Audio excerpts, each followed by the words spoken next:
ของแท้พี่น้องเอ้ยของแท้นี่แขกคนมาเพิ่นก็ต้อนรับก็สิมี เขาใส่ยังแหน่อยู่นี่ เขาแล้วก็แป้งนะ มีข้าวมีแป้งเนาะ แป้งของธรรมศาสตร์เป็นเอง โดย งานเฮาลองชิมบ่แล้วก็แบบกินข้าวเจ้านั่นนะข้าวเจ้าทางจริงเฮา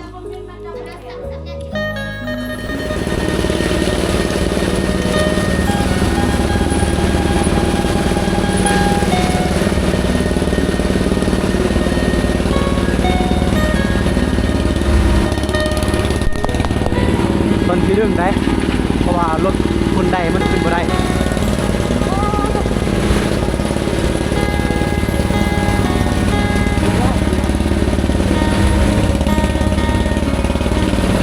ตามที่ไปมองซ้ายมองขวา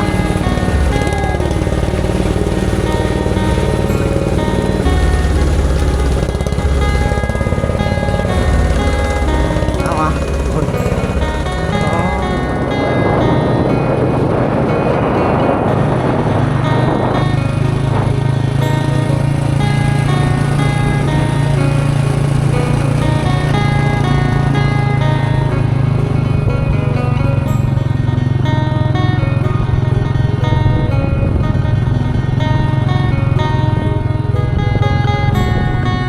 สบายดีทุกคนเด้อแล้วก็สบายดี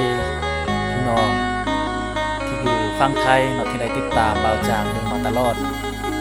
แล้วก็ยินดีต้อนรับเข้าสู่2เบาจางวิถีชีวิตนะทุกคนวิถีชีวิตชนบทตอนนี้เบาจางก็อยู่ที่หมู่บ้านของชนเผ่ากระตูและตอนนี้เราก็อยู่ที่ทุ่งนาของชาวบ้านคน ตอนนี้ก็ตอนแรงเด้เนาะตอนแรงประมาณ5 โมงทุกคนก็อยากให้ทุกคนได้เบิ่งภาพบรรยากาศยามแรงนี่คือ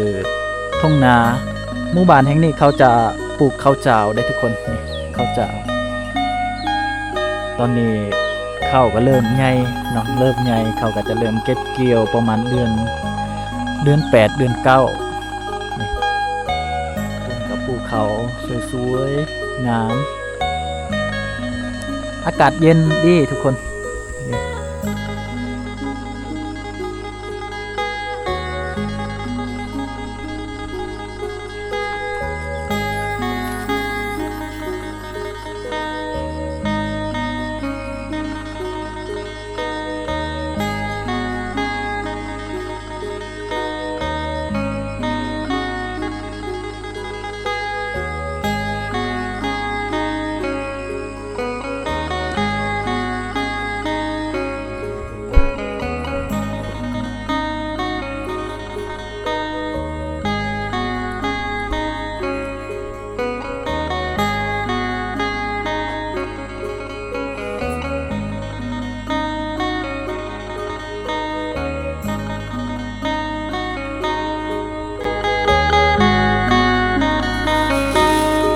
วันนี้เราจะมาใช้ชีวิตกับชนเผ่าประตูวิธีควบคุมเรือนในบ้านอันนี้จะพอของในบ้านในบ้านเป็นในบ้านเนาะคือพี่น้องให้นั่นแหละทำอีกแม่เพิ่นกับหุ้งเข่าเลยสุกแล้วอันนี้โอ้สุกไวเลยแม่เห็ดนี่ ไฟมันลุกแห้งออกไปเลยสุกไวเลยอาหารนี่แม่เพิ่นให้ทีมงานเอาเห็ดนี่สิมาใช้ชีวิตในกลางค่ำกลางคืนเป็นวิถีชีวิตระหว่างชนเผ่ากระโดกับชนเผ่ากระตูอันนี้ก็ชนเผ่ากระตูเนาะพอเนาะโอ้ลูกๆเป็นชนเผ่ากระโดกินข้าวนี่เขาเอิ้นเนี่ยได้อันนี้จะยำภาษาลูกนี่กินข้าวนี่จ้าโดย ทางสมวยตัวโอ้ยสารวันเนาะ แป้ง แม่ทอกน้ำนิดได้บ่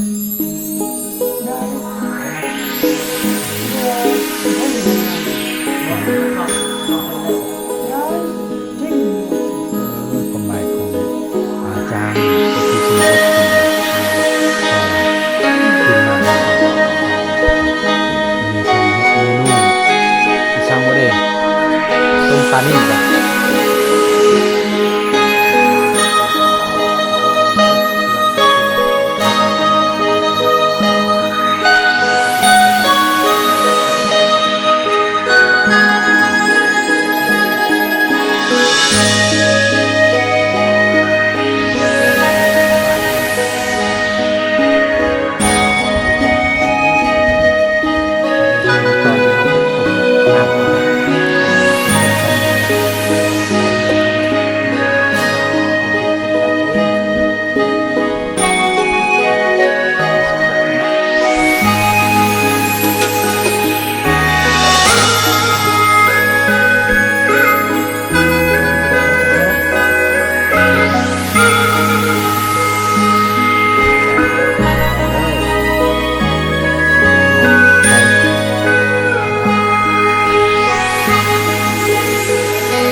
ได้เห็นวิถีชีวิตในชาวบ้านเฮาในการทำกลางคืนการเฮ็ดอยู่ครัวกินนอกเขาก็ได้เห็นนี่คิดคนก็ทุกคนเบิ่งนะนี่เราจะมาเบิ่งนี่ของแท้พี่น้องเอ้ยของแท้แขกคนมาเพิ่นก็ต้อนรับที่นี่เล่าให้โอ้โหจะได้ชิมรสชาติทางนี้นะจะได้ชิมรสชาติว่าสิเป็นแนวใดเนาะส่วนลายนี่มีแต่งานเนาะเพิ่นเนาะเพิ่นสิเปิดกินโอ้เป็นมันสับปะหลังนะ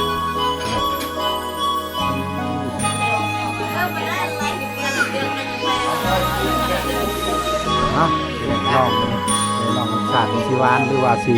ขมมันนะบ่มีแห้งเลยเพิ่นเติมน้ำอันนี้เพิ่นเติมน้ำก่อนได้เนาะ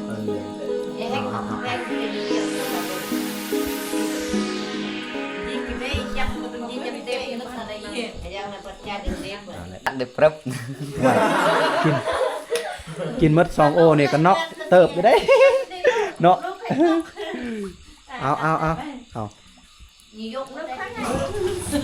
เอาทุกคนอันนี้ก็คือการต้อนรับของชนเผ่ากระตูได้เพิ่นได้ต้อนรับพวกเขาก็คือสิ่งที่บ่ได้ขาดเลยคือเหล้าไห้เนาะเหล้าไห้และทุกคนเขาจะโอ้เวลากินต้องดูดบ่ แม่คือน้องโง่ยังตื่นไทย คิดว่าตักอยู่นี่ บอก โอ้เนาะเขาใส่ยังแหน่อยู่นี่ เพาะแล้วก็แป้งเนี่ย มีข้าวมีแป้งเนาะ แป้งของธรรมชาติเป็นเอง โดยดิ งานเราลองชิมบ้างงานลองชิมบ้าง เราลองมา เราก็ บ่เราถ่ายได้ให้เราชิม บ่ขอทายนี่ให้เจ้าสิ ตามที่ลงนะถ้ามืดนี่ต้องเติมอีกบ่ แมนคน เวลาคนกินหลายเนาะเวลางานเขาจะกินหลายเขาจะอ้อมเลย เวลามืดเขาก็จะเติมน้ำใส่ได้ทุกคนจะเติมน้ำเพิ่ม รอบ1 2 คน นี่เนาะเวลากินก็เอาไว้หั่น ได้แล้วลองชิมรสชาติ ยัง โอ้โหดูมวยแบบไปเข้าจะสุดมึงกินแบบกระจังสุดมึงเมียวแล้วครับ ยังต้องทำไมคือแบบ ใส่เบิ้งข้าวต้ม น้ำชาเนี่ยมึงอย่าหงดักไม่ขนม อันนี้คือข้าวต้มชาวบ้านครับ เอามา ยังนอนกับเป็นหงดักเด็ก เฮ้ยกูตุ้งเดินไปกันนะสองข่าว ใส่น้ำร้อนฮะส่งให้ใส่ นี่พี่น้องข้าวต้มบ้านเฮาเด้อหรือข้าวต้มบ่ใส่น้ำตาลปลอดสารเคมีสารอีหยังบ่แม่นยามงานกับต้มได้เนาะทางบ้านเฮาถ้าว่าชนเผ่ากระโดนี่พี่น้องถ้าบ่แม่นงานนี่เขาบ่ต้มได้เพราะว่าแต่ละบ้านแต่ละเมืองแต่ละแขวงนี่มีของวัฒนธรรมมันบ่คือกัน นี่มาลองรสชาติอร่อย เห็นไหมอันนั้น อร่อยด้วยนะ เขาใส่ยังไงไม่ได้เขาบ่ นี่กับเขาข้าวเหนียวเหนียวหน่อยรสชาติใช้ได้ พอจังกืดจะครบ โอ้ยนั่นคือตู้เด้อตู้ดักตู้ค่ะ อันเจ้า นี่เนาะเขาจะกิน มาเด้อทุกคนอันนี้เพิ่งขั้นตอนที่กินข้าวกินน้ำได้อุ่นทองก่อนนะแล้วจึงกินเอาตัวฟองแท้คน พี่น้องเลยนี่เป็นไงทีมงานเฮาเนาะนี่แหละอาหารชาวบ้านเฮาอันนี้ก็ปลาทูแล้วก็ข้าวเหนียวนะแล้วก็แบบจะกินข้าวจานตรงนี้นะข้าวจานของเรากินเลย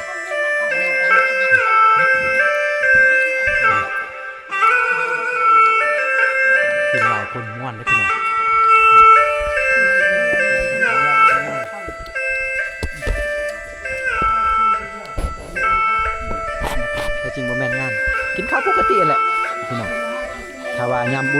ทานนี่แห้งสิหลายกว่านี้คนน่ะนี่ธรรมดาเขาอ่อนๆอยู่เนาะเอ้ย đã đừng không chẳng lai เขาหน้าบ่ tôi bạn đặt bạn đấy เขาหน้าบ่หรือเขาให้ นะครับซีม อืมเขาหน้าคือว่าอ่อนแต่พี่น้องเอ้ย อันนี้มันแม่นลุงหอมกว่าลุงหนึ่งครับ เพิ่นว่ารุ่นหนึ่งยัง การสัตว์ได้มา แพงหอมกว่านี้เพิ่นว่า แซ่บ โอ้โห ก็ต้องการ อืม ของกินก็ได้ เฮ็ดนาได้ทางนี้นะบ่แม่นเฮ็ดทาง เพิ่นอย่างกัน เฮ็ดนาปลูกคาเฟ่ประมาณนี้นะปลูกเขาอืม ฮอกเป็นห้างกันฮึดนี่จะคิดถึงโอ้ย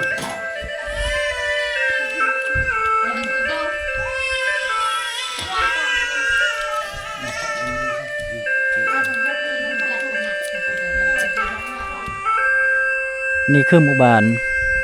ชนเผ่ากะตูอยู่ที่เมืองดักจึงแขวงเซกองหมู่บ้านแห่งนี้ก็อยู่ที่แคมทางเลยทุกคนนี่เขาจะเลี้ยนตามแคมทางไปเลยเพื่อนสารบ้านสองของเขากับพัฒนาในหมู่บ้านแห่งนี้ก็เพื่อนดั้งเดิมกับบุคอยได้เห็นแล้ว เพราะว่าชาวบ้านเขาได้ปลูกกาแฟเนาะได้สร้างรายได้ให้ชาวบ้านหลายบางครอบครัวก็200-300 ล้านและบางคนก็ได้รถใหญ่รถสิงรถจักรได้เฮือนสานบ้านซองดีๆงามๆนี่